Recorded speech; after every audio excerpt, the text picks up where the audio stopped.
রাধে রাধে বন্ধুরা, কেমন আছো তোমরা সবাই? আশা করি অনেক ভালো আছো। আমরাও কিন্তু ভগবানের কৃপায় ভালোই আছি। আমার নতুন আরেকটি ব্লগে তোমাদের সবাইকে জানাই অনেক ভালোবাসা, অনেক স্বাগত। প্লিজ বন্ধুরা, আজকের ভিডিওটি স্কিপ না করে পুরো ফুল দেখো। আশা করি তোমাদের আজকের ভিডিওটি ভালো লাগবে।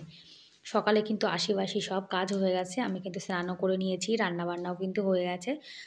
ছেলেও কিন্তু খেয়ে দিয়ে দেখো রেডি হয়ে এই যে যাচ্ছে এখন স্কুলে। ওর পাপা কিন্তু আগে দাঁড়িয়ে রয়েছে। আর এখন কিন্তু ছেলের স্কুলটা অনেক লেট করে শুরু হয়, কেননা শীত তো অনেক আছে। এত শীতে তো বাচ্চাদের অসুবিধা হয়, যার জন্য স্কুলটা লেট করে শুরু হচ্ছে। আর এই যে দেখছো নিম গাছ, এর থেকে কিন্তু পাতা পড়ে পুরো রাস্তা একদম ভরে যায়, জানো তো। রাস্তাটা ঝাড় দিয়েছি, তবুও দেখো আবার কিন্তু পাতা পড়ে রয়েছে। মানে পাতার জন্য রাস্তা দেখে মনে হয় যে আমি ঝাঁটই দিইনি। তবুও না, হালকা পাতলা পরিষ্কার আছে, আর কদিন পরে অনেক পাতা পড়বে। এখনও বাস আসেনি, যার জন্য দুজনে এখানে দাঁড়িয়ে রয়েছে। আজকে সকালে সয়াবিন করেছি, ভাত করেছি, দুবারের ভাত কিন্তু একবারে করে নিয়েছি। গোপাল সোনার সেবা হয়ে গেছে, আর গোপাল সোনার জন্য আলাদা করে ভাত তুলে রেখেছি। এদিকে মুসুরির ডালটা ভিজিয়ে রেখেছি, দুপুরে রান্না করব। আজকে মানে আমাদের এখানে তো ভালো কারেন্ট থাকে না সকালের দিকে, যার জন্য হিটারে কিন্তু দুবারের ভাত করে রেখেছি। আর সয়াবিন করেছি, আর মুসুরির ডালটা দুপুরের দিকে করব। আর এখন ১ কাপ চা বানিয়ে নিচ্ছি। সকালে চা না খেলে জানো তো আমার একদম মানে ভালোই লাগে না। গোপাল সোনার সেবা হয়ে গেছে, তারপরে কিন্তু চাটা খাওয়া শুরু করেছি। আর সকালে কিন্তু আমি লাল চা খাই। সকালে দুধ চা খেলে আমার ভীষণ গ্যাস হয়। আর এরকম কাচের কাপে গরম, গরম লাল চা খেতে কিন্তু ভীষণ ভালো লাগে। আর এই যে এটা আমার সকালের একদম হালকা খাবার-দাবার যাকে বলে। মানে আমি এখন ডায়েটিং শুরু করেছি। ভাবছি যদি একটু পাতলা হওয়া যায় তার জন্য। আর বরকে কিন্তু এদিকে ভাত আর সয়াবিনের তরকারি দিয়ে দিয়েছি। উনি এটা দিয়ে সকালে খেয়ে নেবে। আর ছেলেকে কিন্তু রুটি বানিয়ে দিয়েছিলাম, ও স্কুলে নিয়ে গেছে। আর একটা রুটি ছিল, সেটা আমি খেয়ে নিলাম, আর ২ টো বিস্কুট খেয়েছি। আর আমার বর আর গোপাল দুজন ভাত খেয়ে নিয়েছে। আর বাসন যা আছে সকালের, নিরামিষ, আমিষ, সেগুলো সব এখন মেজে নিচ্ছি। আর বাসন কিন্তু আলাদা, আলাদা মাজতে হয়। কেননা নিরামিষ বাসন আছে, আবার আমিষ বাসন আছে তো। যার জন্য মানে দুবার, দুবার মাজতে হয় আমাকে। আর সকালে জানো তো ঠান্ডা জলে একদমই হাত দিতে ইচ্ছা করে না। সকালের ট্যাঙ্কির জলটা একদম পুরো বরফের মতো ঠান্ডা হয়ে থাকে। কিন্তু কি করব বলো, বাসন তো ধুতেই হবে। আর আমাদের মেয়েদের যতই কষ্ট হোক, যাই হোক, কাজ তো করতেই হবে। এদিকে আমিষ আর এই যে নিরামিষ সব বাসন কিন্তু আলাদা করে মেজে রেখে দিয়েছি।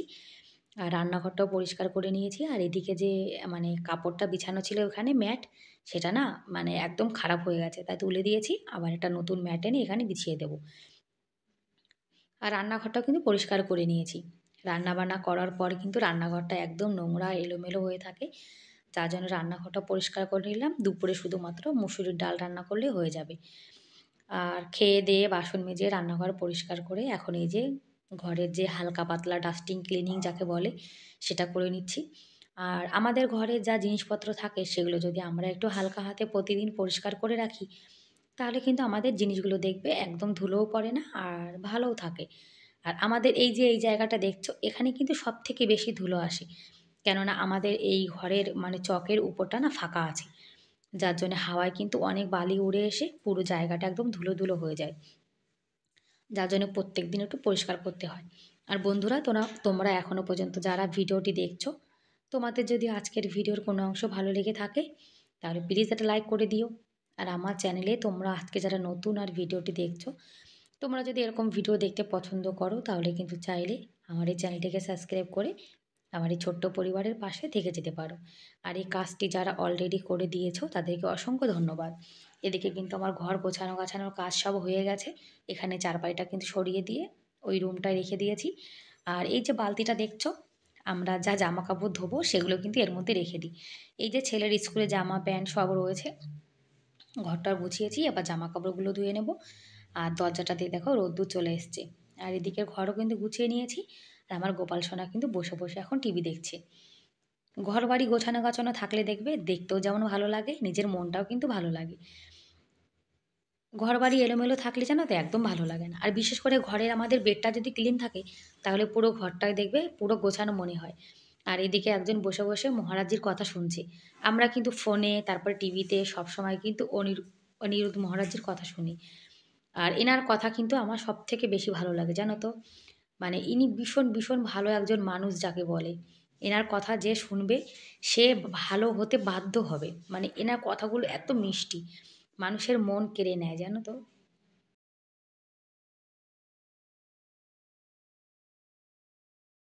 ওই ছেলের জামাকাপড় সেগুলোই ধুয়ে দিয়েছি। আর প্রত্যেক দিনের জামাকাপড় যদি আমরা প্রত্যেকদিন ধুই তাহলে কিন্তু বেশি জামাকাপড় একদমই হয় না। আর সকাল সকাল জামাকাপড় ধুয়ে দিলে শীতকালের বেলায় কিন্তু অনেক তাড়াতাড়ি শুকিয়ে যায়। আর তোমরা কিন্তু দেখতেই পাচ্ছ যে আমাদের ছাদের উপরে কতটা রোদ্দুর পড়েছে। আমাদের ছাদের উপরে কিন্তু ভীষণ রোদ্দুর পড়ে জানো তো?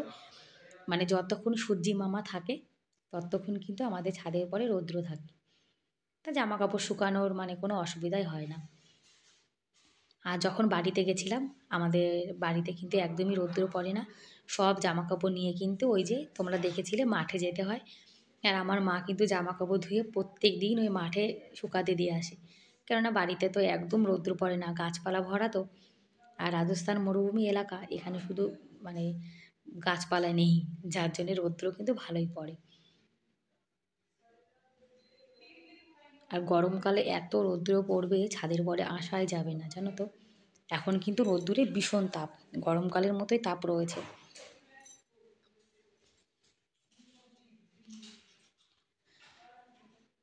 আর স্নান করার পরে কিন্তু চুলটা ভালো করে আঁচড়াতে পারিনি, যা তার জন্য এখন রোদ্দুরে বসে একটু মাথাটা আঁচড়ে নিচ্ছি। আর প্রত্যেক দিন জানো তো একদম মাথা আঁচড়ে ইচ্ছা করে না, নিচে মানে এত শীত লাগে। আমি কিন্তু 2 দিন 3 দিন পরে পরে মাথা আঁচড়াই। আর 2 দিন পরে মাথা আঁচড়ালে কিন্তু দেখবে অনেকটা চুল ওঠে। আগে আমার চুলগুলো ভালো ছিল, একবার একটা ক্রিম লাগানোর পর থেকে কিন্তু আমার চুলগুলো একদম খারাপ হয়ে গেছে। আর চুলের যত্ন না করলে কিন্তু চুল জানো তো একদমই ভালো থাকে না। সবাই বলে যে রোজ কিন্তু মাথা আঁচড়াতে হয়, কিন্তু আমার সে সময়ই হয় না। শীতে জানো তো আর ইচ্ছা করে না জানো সোয়েটার মোয়েটার খুলতে। ওই পাশ থেকে ময়ূরের আওয়াজ করছিল, যার জন্য তাকিয়ে দেখছিলাম। তো সব হয়ে গেছে। আজকে সকালে আর দুপুরের একবারে ভাত রান্না করে নিয়েছি। আর সয়াবিনের তরকারি আছে। আর মুসুরির ডাল একটু রান্না করব, যার জন্য এখন রোদ্দুরে বসে রয়েছি। এখন রোদ্দুরে একটু রোদ্দুর ববো 1 ঘন্টা, তারপরে নিচে যাব। গোপাল সোনা নিচে বসে রয়েছে, একটু পরে গোপাল সোনাকে উপরে আনবো।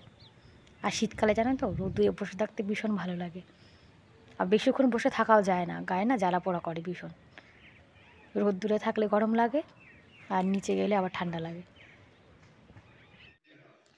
আর আমাদের এখানে ছাদগুলো দেখো, সব কিন্তু একটার সঙ্গে একটা মেলানো রয়েছে।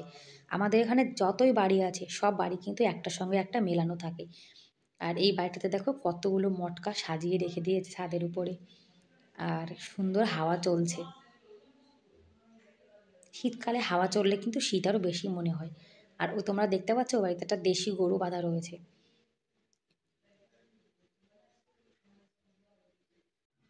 আমাদের ছাদের উপর থেকে যা যা দৃশ্য দেখা যায় মানে দুপাশে, সেটাই তোমাদের সঙ্গে শেয়ার করছি। আর আমাদের এখানে কিন্তু কলকাতার মতন একদম সবুজ নেই, হালকা পাতলা কিছু সবুজ গাছপালা আছে। আর এই গাছটা না আমার দেখতে ভীষণ ভালো লাগে। কলকাতায় কত সুন্দর সবুজ চারিদিকে, দেখতে কিন্তু ভীষণ ভালো লাগে। আর এই বাড়িটাতে কিন্তু একটা মহিষ বাঁধা আছে। আর এই যে আমাদের বৌদিদের ঘর, বৌদিরও কিন্তু দুটো মহিষ আছে জানো তো। আর আমাদের এখানে লোক কিন্তু প্রত্যেক দিন সকাল বিকাল 2 টাইমই রুটি খায়। আর দুধ কিন্তু এখানে সব থেকে বেশি জরুরি, যার জন্য সবার বাড়িতে কিন্তু মহিষ আছে। আর এই যে আমাদের ছাদের পর থেকে নিচের গলিটা দেখালাম। আর এখানে তো সবসময় মানে দুধ ঘি সবই দরকার, যার জন্য সবার বাড়িতে কিন্তু সবাই মহিষ রাখে। ব্যাস বন্ধুরা, তাহলে আজকের মতো এই পর্যন্তই, দেখা হবে পরের ভিডিওতে। ততক্ষণ অনেক ভালো থেকো, অনেক সুস্থ থেকো, বাই বাই।